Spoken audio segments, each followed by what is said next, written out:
Hello, everyone. My name is Jenny Birak. I am an astrologer and an energy healer and teacher, and I channel the energy of Archangel Metatron or the Holy Spirit to bring forward messages for us in reference to astrology. Whatever we're feeling in the energies is what is happening with the planets. The planets govern, what's going on for us all with the energies around us. So I wanted to talk today about the summer or winter solstice, depending on where you are in the world. I wanted to mention too that what we have happening now with Mercury being the trickster, the messenger. Mercury governs our minds and how we communicate and information. Mercury is out of bounds in Cancer. So what that means is that, as the planets orbit the sun falls between it hits like certain degrees of declination, which I'm not going to go into the whole thing, but it hits the earth, let's say like between this part of the earth and this part of the earth at the equator. Okay. And Mercury is out of that. A lot of times the planets will leave that, and it's called out of bounds. So what happens when Mercury is out of bounds is there's a lot of talk. And right now, Mercury is making an aspect to Neptune, which the lower energies of Neptune, every planet has the lower and the higher energies. Like Mercury is the trickster, but it's also our minds and how we communicate. And it's also can be the truth, the absolute truth. But with Neptune in retrograde talking to Mercury out of bounds, and then both of those energies also being in contact with Jupiter, they're all having, a conversation. They're all communicating. Jupiter expands things and makes them bigger. He's saying exaggerates in this case. So Neptune is also lies and deceit and distrust. So you want to be really careful now. I felt like that whole event thing that happened in March, I never bought into it. And this is what he keeps saying is this is a long period of sustained change. This is not going to be one event. And I think that all came about in order to wake us up to the fact that a lot of times people just say things and they believe them. Doesn't mean there's, anything wrong with those people or, I'm not putting any judgment. I didn't watch any of those videos at all. So I don't know who said it or, I just knew that was going around because I heard about it too. But that was kind of like, when the universe wants to get your attention, it drops a pebble, then it drops a stone, then it drops a brick, then it drops a boulder. So I felt like that was a pebble. And, and he said during the New Moon in Gemini video, ask for clarity. So we want to be really careful that we're asking for discernment and asking for clarity and being mindful of what we're putting in as truth. When we're taking in information, whether that be, false news or false flags or fake news, but also in the spiritual community, everyone can feel, and I don't necessarily subscribe to like if you're an empath, because unless you're a sociopath or a psychopath, everyone's empathic. So, but those of us who are ultra sensitive and who are tuned in, like he was saying, that we're feeling like the build up to something, to an eruption kind of thing. But we want to be careful that we're not just believing anything that anybody comes out with. And I didn't know, I watched Amanda Ellis's video where she mentioned something that was going around that I don't watch that stuff. I really don't. As soon as in 2015, Metatron told me to start watching Amanda Ellis, and that's who I watched. And, I know like for astrology, I do still, after I've done my videos, I will watch like some astrology or listen to them sometimes when I'm walking in the woods.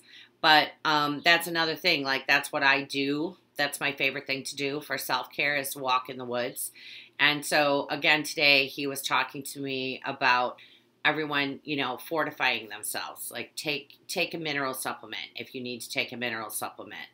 Um, you know, Stretching and making sure that we're really flexible right now because Mars is conjunct the South Node. Mars is muscles. So you want to make sure that you're doing things to baby your muscles is what he's saying. Like you just want to be really kind to yourself right now because we're still, building to something. But I feel like with the solstice energies, he was showing me, first, he showed me like a giant wave that was coming with water, kind of like one that was just going to wash away the past. And with Mars conjunct the South Node, that's about like releasing. It's also like lower energies of like the lower energies of Aries, which is what Mars governs, of being selfish, narcissistic, not putting others, not considering others when we're making decisions.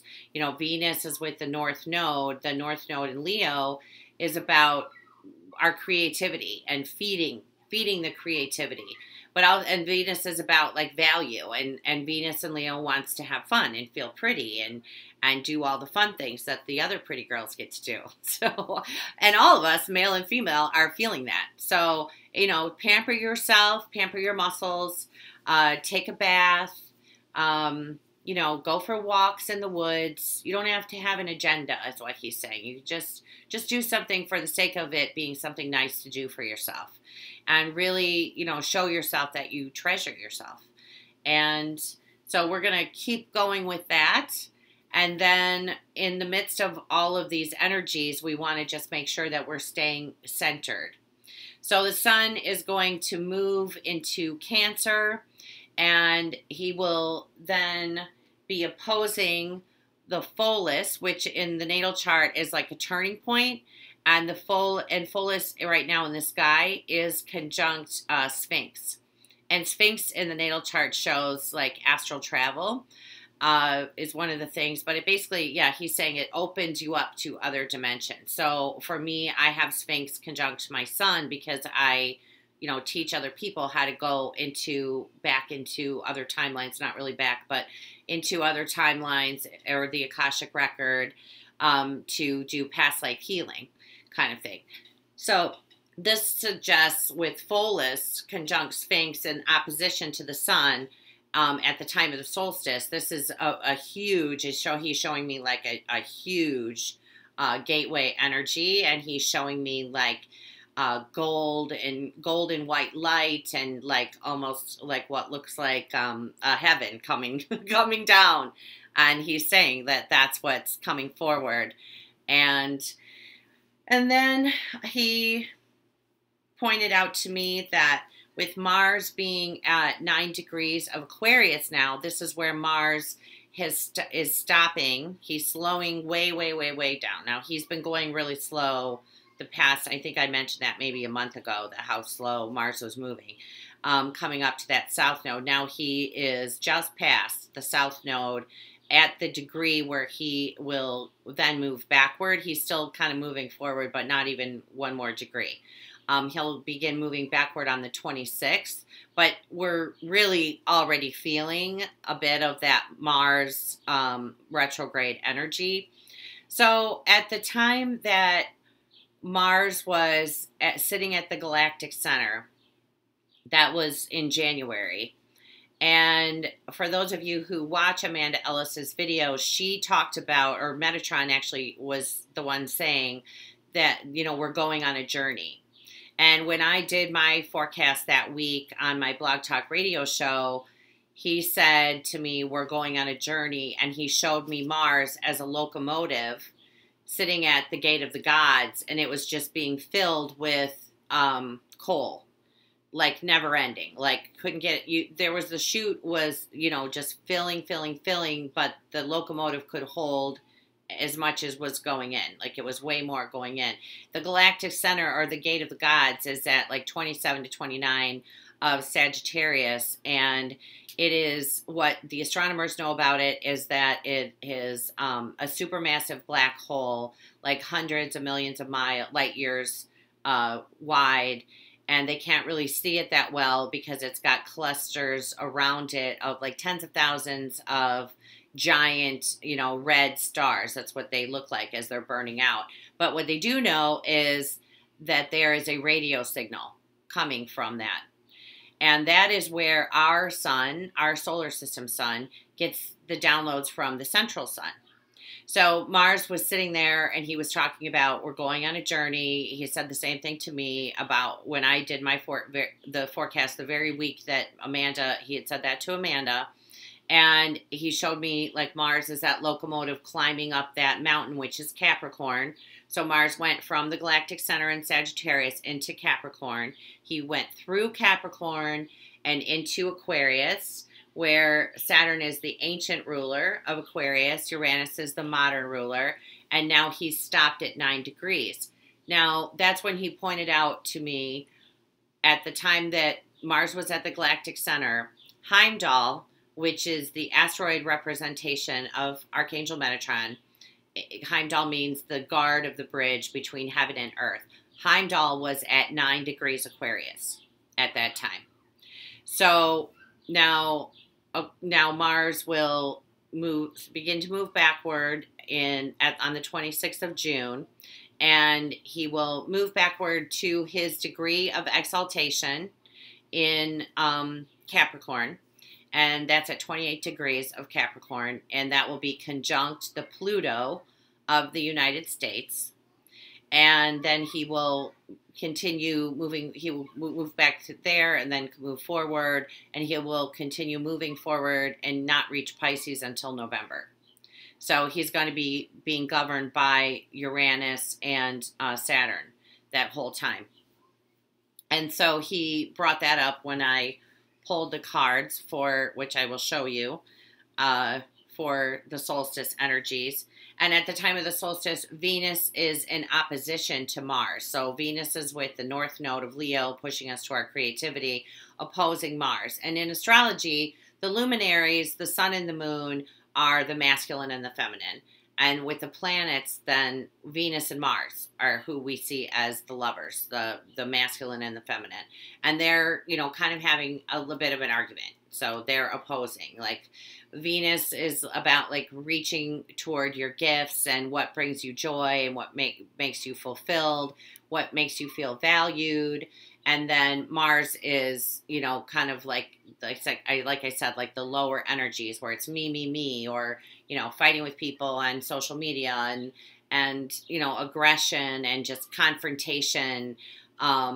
So we want to, we'll stay centered and working in our creativity and doing what makes us happy. And then we've got Sedna, Eris, Chaos, Rhadamanthus, Heimdall, and the Galactic Center all having a conversation.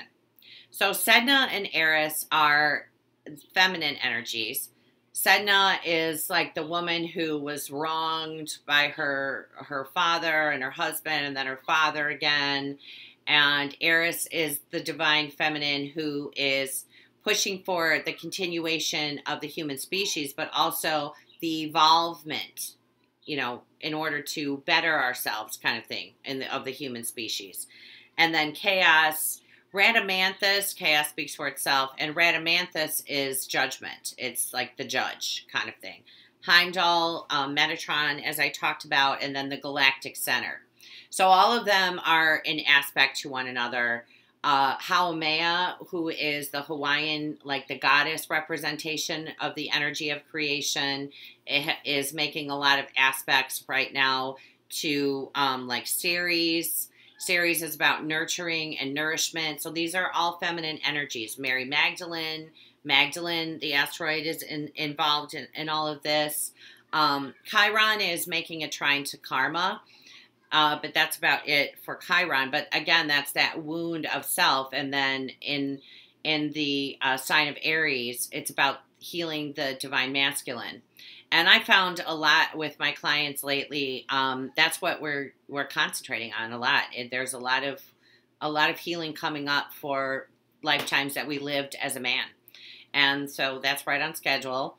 But the sun will move into Cancer and then immediately make a harmonious aspect with Uranus. So talking to Uranus, and then after that move on to make a not so harmonious aspect to Chiron, which I talked about in my last video while we're having that Scorpio moon over the weekend. And I said that this would be kind of a heavy energy coming in after, just beginning with the solstice, I guess, because as the solstice is happening, Pluto begins to move into an opposition, or I'm sorry, Mercury moves into an opposition to Pluto.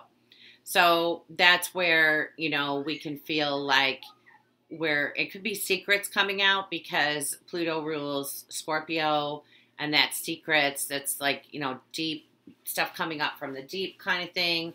And with Mercury being out of bounds, we want to be careful like how we're voicing that. It could be like an arguing kind of energy. Pluto can be like that rah kind of thing where someone just, and you're like, what? Like you didn't see that coming at all. So we want to watch that like over the next week. And then I pulled some cards. I was going to talk a little bit about what he showed me for the solstice energies. He said the tide is coming in.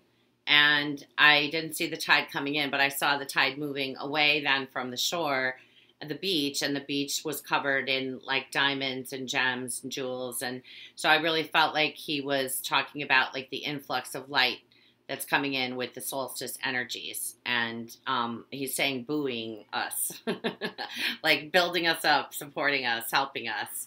And so I pulled a few cards. As I said, the first one is storm warning. So he was talking about like individually, like it's going to play out collectively, but individually too, there could be just a lot of Uranian energies is what he showed me. So where, I mean, I'm learning trust in a serious way. The last couple of weeks is just unbelievable. Cancel. But, yeah, I think that sometimes I've said before, I think that sometimes I have that so that I can tell people. And I'm like, I don't need any more stories. Thank you.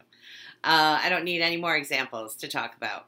So I've had just car, like out of the blue, and then even something with my bank account, which, and it was all fine. And I know that he's just teaching me to trust, that I'm learning how to trust. So that's what it's going to be about for everybody is, when that situation comes that brings that kind of tornado energy into your life where you're like, what's going on?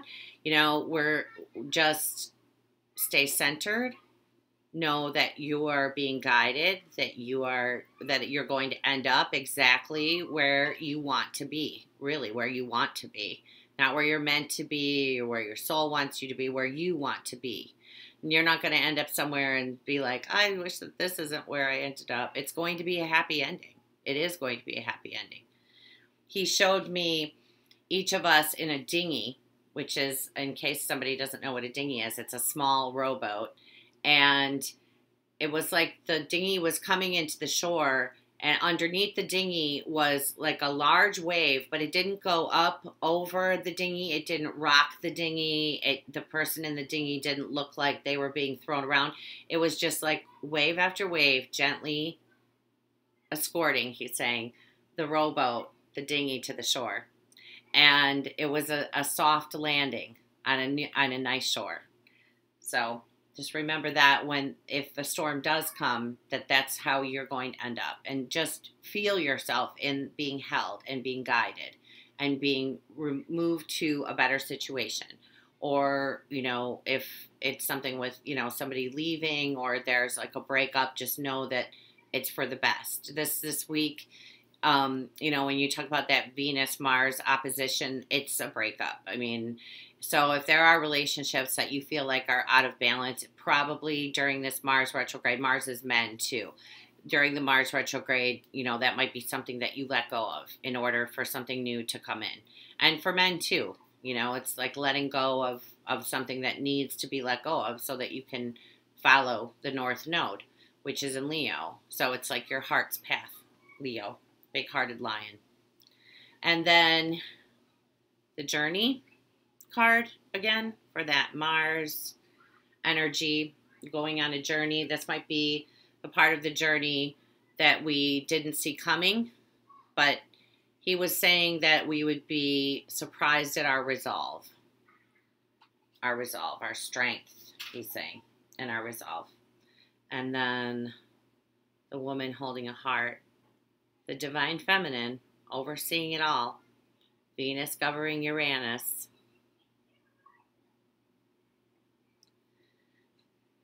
And then happy family. So I thought it was interesting. We've got happy family with the 4 Uranus, and then the woman holding a heart, 4-4, another nod to Uranus. And happy family was about all of us. And it was about our relationships and interconnection, he's saying. And I think he wants me to talk about, when I first started my YouTube channel, I had a dream of all of these towers of light, only they didn't really look like towers of light because he usually shows me things in Star Wars kind of terms. But it's hard to describe what they look like. They were like tall, white, almost like pillar, kind of like smokestacks almost. And they had, each of them had like a tube coming out that connected to the next one. And they literally covered the earth, like they covered the planet.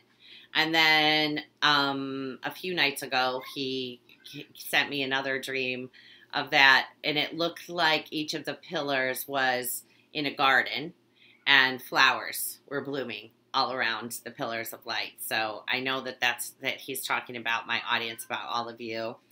And, you know, we're all a family. We can all identify with each other. We all have gone through the same struggles, and we're all on this journey together, and we're just guiding each other, really. So, yeah, I loved the scenario with the dinghy and getting gently to the shore, and then apparently the shore is covered in diamonds, too. So that can't be bad. But, you know, it's just right now about remaining centered. And, you know, when the storm's all around us, we're still centered. We know that we chose to be here now for a reason. And, you know, wherever we're doing, we're shining our lights wherever we are. We're making a difference. We're all placed strategically, too.